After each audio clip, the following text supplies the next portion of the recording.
यहाँ पे water pollution that is change in chemical composition of water का, water की केमिकल कंपोजिशन में इसकी प्रॉपर्टी में कोई भी चेंज आता है तो उसको हम वाटर पोल्यूशन कहते हैं। लेकिन यहाँ पे इंपॉर्टेंट चीज क्या आती है कि हमें कैसे पता चलेगा, इंडिकेटर क्या है उसका। जब भी वाटर पोल्यूशन को हमें चेक करना होता है कि वाटर किसी का भी किसी भी जगह का पॉल्यूटेड है या नहीं है, तो वो हम कैसे चेक करेंगे। तो यहाँ दो इंडिकेटर सबसे इंपॉर्टेंट है जो आपको याद रखने हैं, बहुत इंपॉर्टेंट है for exam point of view also. पहला है पीएच। आपको पता होगा कि जो नॉर्मल वाटर है उसकी पीएच कितनी होती है बेटा?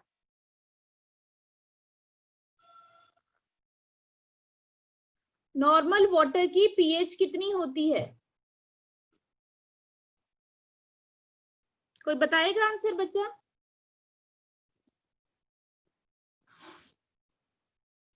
किसी को नहीं पता? अराउंड हम न्यूट्रल लेके चलते हैं, अराउंड न्यूट्रल, ठीक है, अराउंड न्यूट्रल होता है। अब अगर एसिड्स की तरफ उसका बढ़ता है या बेसिस की तरफ, दोनों तरफ में अगर पीएच में इंक्रीज या डिक्रीज आता है, it means water is polluted. अब आपको पता है इस तरफ अगर इंक्रीज हो रहा है तो वो वाटर, अब मान लो कि उसकी पीएच क्या हो गई, कम हो गई। पीएच कम होने का क्या मीनिंग है कि वो वाटर कैसा हो गया है, अब एसिडिक हो गया है। एसिडिक का मीनिंग उसमें अब किस तरह का सीवेज उसमें ऐड हुआ होगा कि वो एसिडिक हो गया। ऑब्वियसली जो इंडस्ट्रीज हैं उनका जो पॉल्यूटेड वाटर है उसमें ऐड हुआ है, जिसकी वजह से उसमें एसिड का अमाउंट बढ़ा है, जिसकी वजह से उसकी पीएच गई है, कम हो गई है। अब बात आ जाते हैं कि पीएच बढ़ गई, नॉर्मल से जो न्यूट्रल है उससे ज्यादा हो गई, तो न्यूट्रल होने का मतलब है कि वो बेसिक प्रॉपर्टी बढ़ गई उसकी। बेसिक प्रॉपर्टी का मतलब है कि उसमें कौन सा वेस्ट जो है सबसे ज्यादा ऐड हुआ है, जो बेसिक नेचर का। It means soap and detergents, household waste. It mean household waste जो है उसमें ऐड हुआ है, जिसकी वजह से उसकी पीएच में चेंज आया है।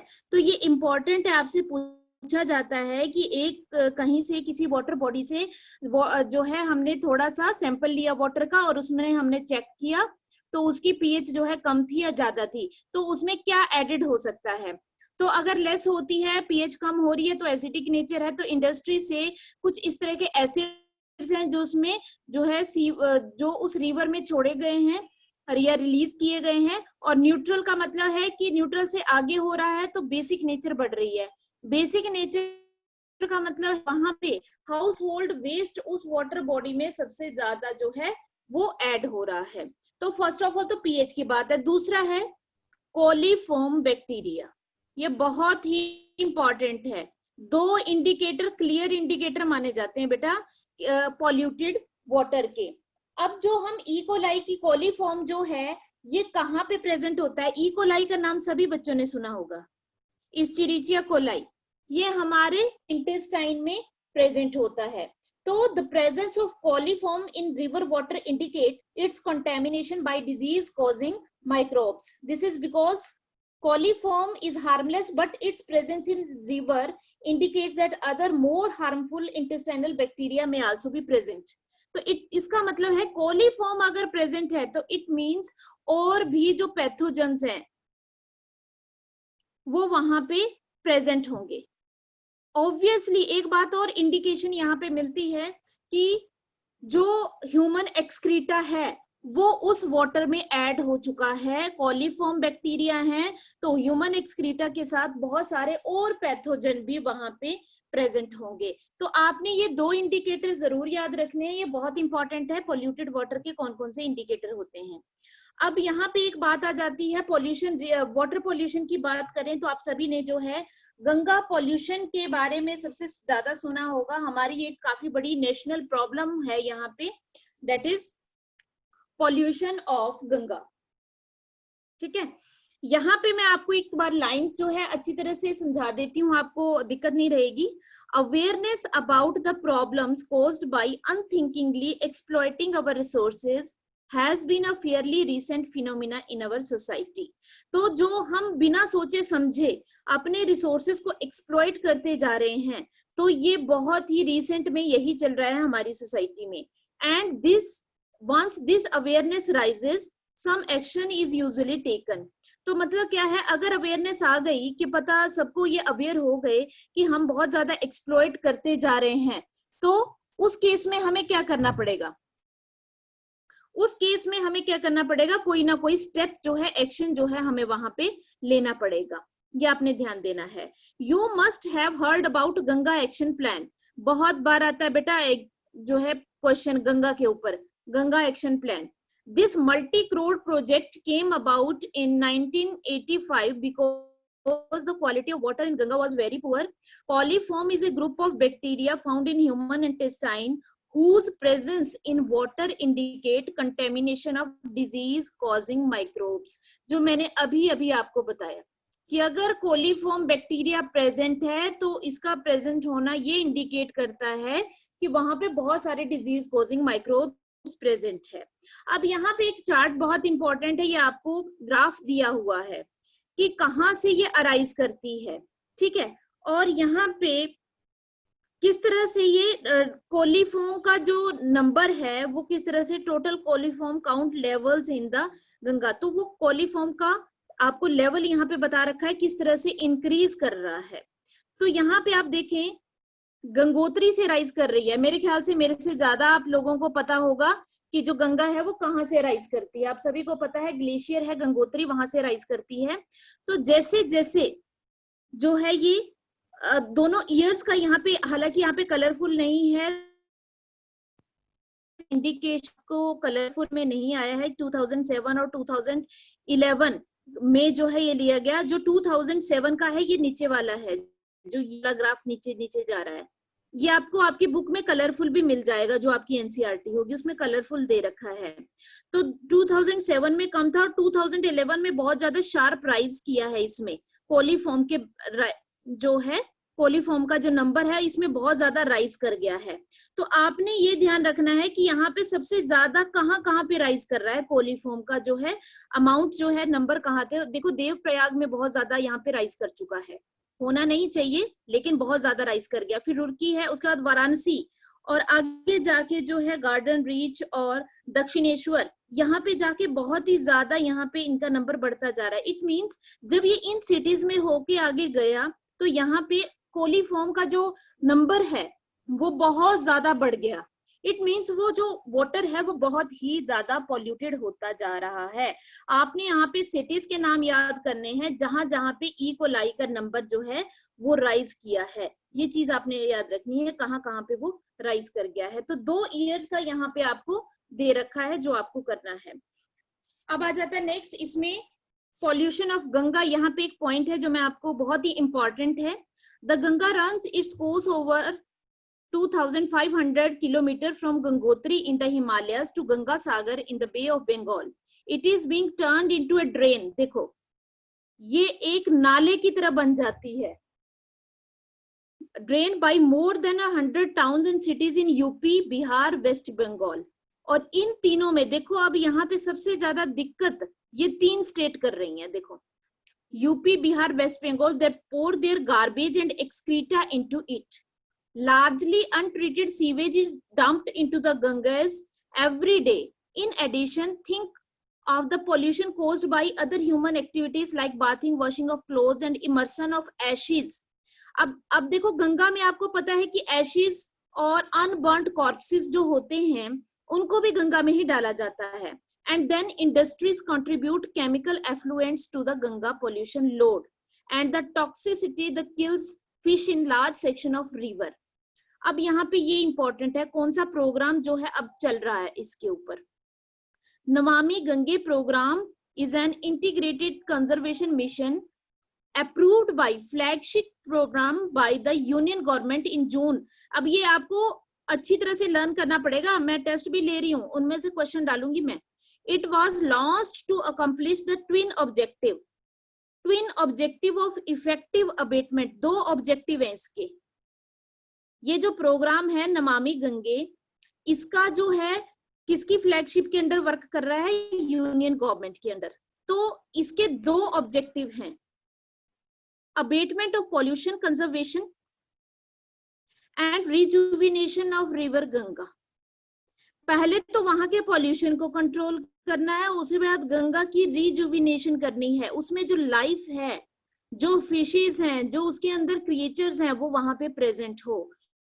The National Mission for Clean Ganga is the implementation wing set up in October 2016.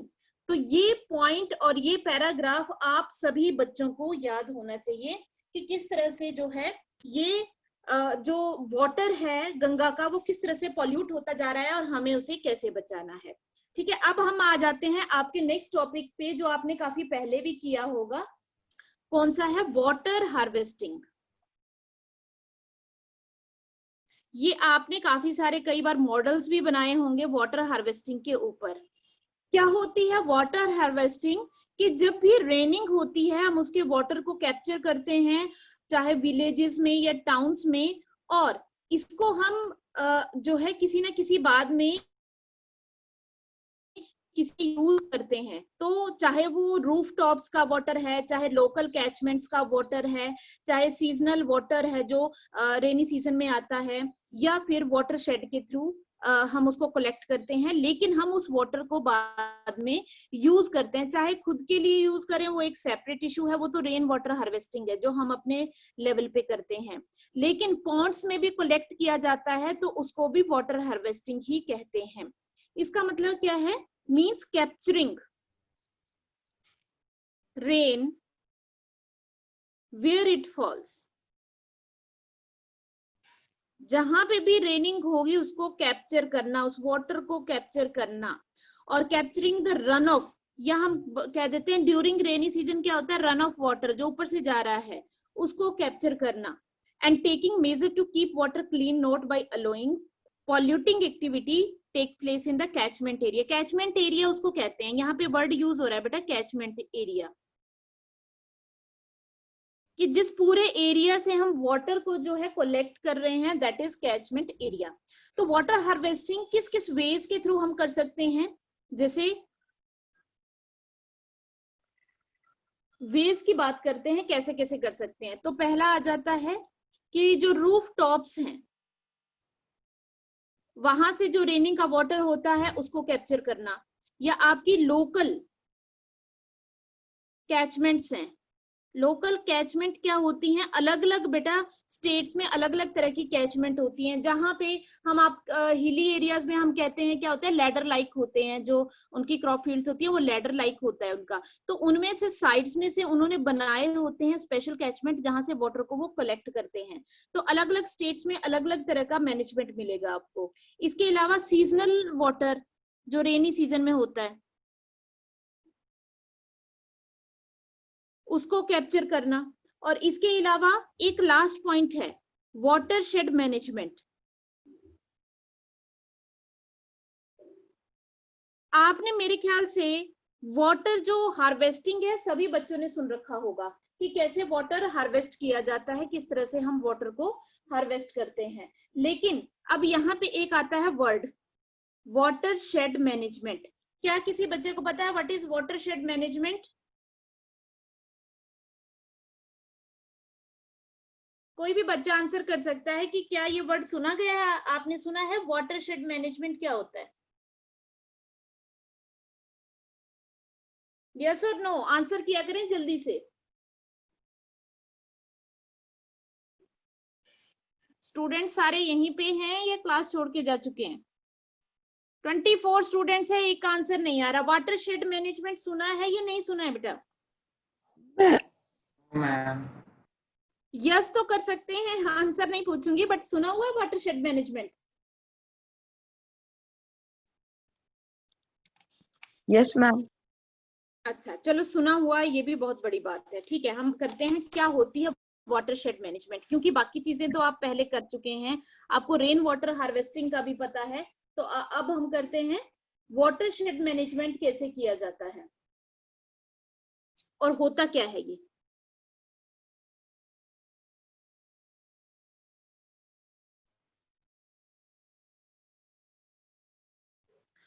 Watershed management क्या है? यहाँ पे हम किसी भी एरिया को, एक सिंगल एरिया को कंसीडर कर लेते हैं। मान ले हमने एक एरिया ले लिया, गांव का एक एरिया था, उसका हिली टॉप था, या उस पूरे गांव को ले लिया हमने, उस पूरे एरिया को ले लिया। तो इस एरिया में हम क्या करेंगे, हम एरिया में ऐसे नहीं करेंगे कि हमें यहाँ पे वाटर को स्टोर करना है या कुछ करना है। हम इसमें सारी चीजें देखेंगे कि इस एरिया में वाटर हार्वेस्टिंग कैसे करेंगे, पहली बात। दूसरी चीज हम इसमें देखेंगे कि यहाँ पे एफोरेस्टेशन भी हमें करनी है।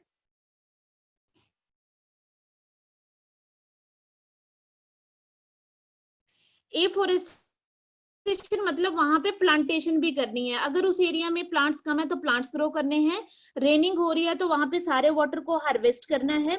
इसके अलावा वहां पे अंडरग्राउंड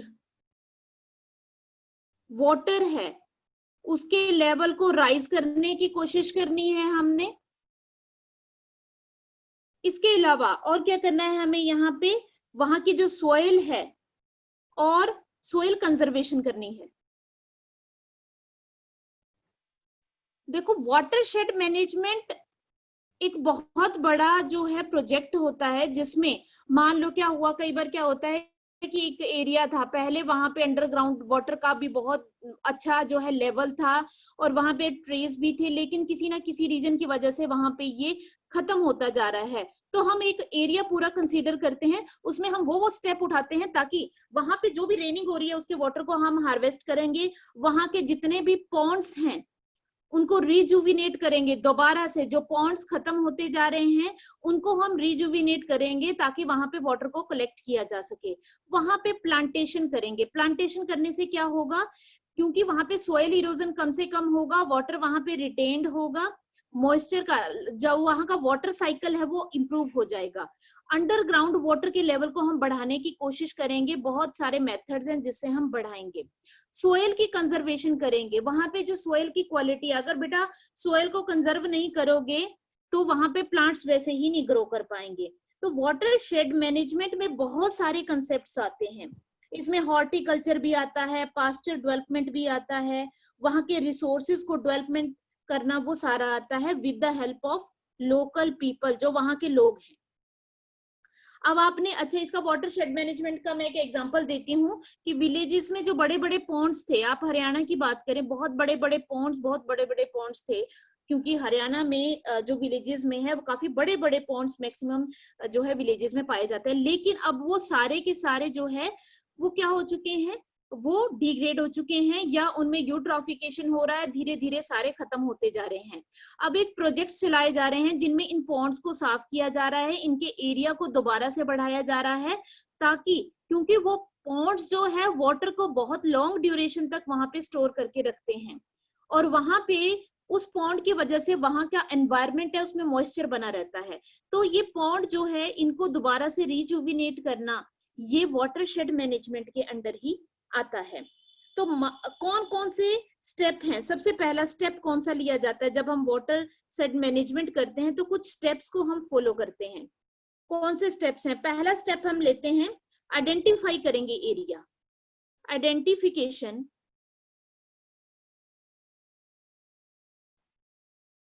ऑफ डिग्रेडेड एरिया। जो डिग्रेड एरिया हो गया पहले तो उसको आइडेंटिफाई करेंगे और देखेंगे कि वहां पे लोगों को किस तरह से हम अवेयर करें कि उस एरिया को हमें धीरे धीरे रिप्लेनिश करना है। सेकंड स्टेप हम क्या लेंगे, एफोरेस्टेशन।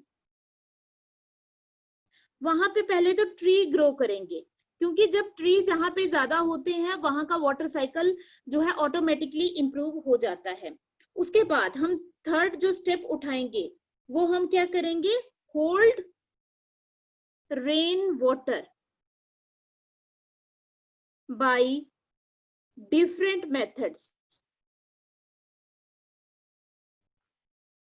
कि आप इस तरह से मान लो कि जो रिवर जो रेनी वाटर है इस तरह से आ रहा है, वहां पे आप क्या कर देते हैं, जो है एक इस तरह के ट्रेंचेस या वॉल्स बना देते हैं, माउंट्स बना देते हैं, जिससे वो रिवर वाटर उसी पार्ट में इकट्ठा होके रहे, ऐसा ना हो कि वो रन ऑफ हो जाए। हमें उसको जो भी वाटर आ रहा है उसको होल्ड ऑन करना है जितना भी आ रहा है। तो हम इसको कैसे करेंगे? बाय मेकिंग प्लग्स या चेक डैम्स ऑन स्ट्रीम्स। जो भी स्ट्रीम्स आ रही हैं वाटर को लेके उनके ऊपर प्लग या चेक डैम हम बनाएंगे, ताकि जो वो सोइल है वहां की वो मैक्सिमम, एक मिनट बेटा, मैक्सिमम मॉइस्चर उसके अंदर रहे। क्योंकि उसके अंदर मॉइस्चर रहेगा तो उसके अंदर जो प्लांट्स की ग्रोथ भी है बहुत अच्छी होगी। प्लांट्स ग्रो करेंगे तो वहां पे वाटर साइकिल वहां का इंप्रूव हो जाएगा। That is known as watershed management. तो वाटर शेड मैनेजमेंट जो आज का जो बर्निंग टॉपिक जिसको हम मानते हैं वो वाटर शेड मैनेजमेंट है, जिसके थ्रू जो है हम बहुत सारे एरियाज हैं जहां पे, बहुत सारी स्टेट्स हैं जहां पे वाटर शेड मैनेजमेंट की हेल्प से उन्होंने अपने पूरे के पूरे एरिया में अंडरग्राउंड वाटर के लेवल को बढ़ा दिया है। वहां का जो वाटर साइकिल है उसको बहुत अच्छा इंप्रूव कर लिया है। तो हम सिर्फ ऐसा नहीं कह सकते कि हम रेन वाटर को हार्वेस्ट करेंगे और उसी से जो है हम वाटर के अमाउंट को बढ़ा सकते हैं या उसको यूज करेंगे, लेकिन हमें एक बड़ा स्टेप उठाना होता है, that is known as watershed management, जिसके थ्रू हम वाटर के बहुत सारे रिसोर्सेज हैं उनको भी हम प्रिजर्व करेंगे। उसके अलावा हम प्लांटेशन करेंगे, उस पूरे एरिया में हम टोटली चेंज लाएंगे।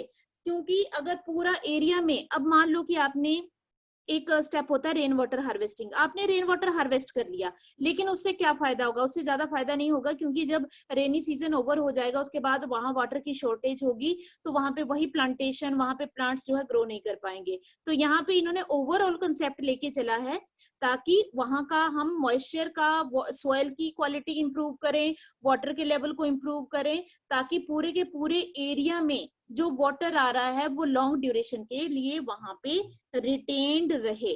That is known as watershed management. ठीक है, अभी बेटा मैं सभी को नया लिंक भेज रही हूँ, क्योंकि नए टॉपिक में आपके 7 मिनट्स बचे हैं। सभी बच्चे ज्वाइन करेंगे, दोबारा फिर से मैं स्क्रीनशॉट लूंगी सभी बच्चों का।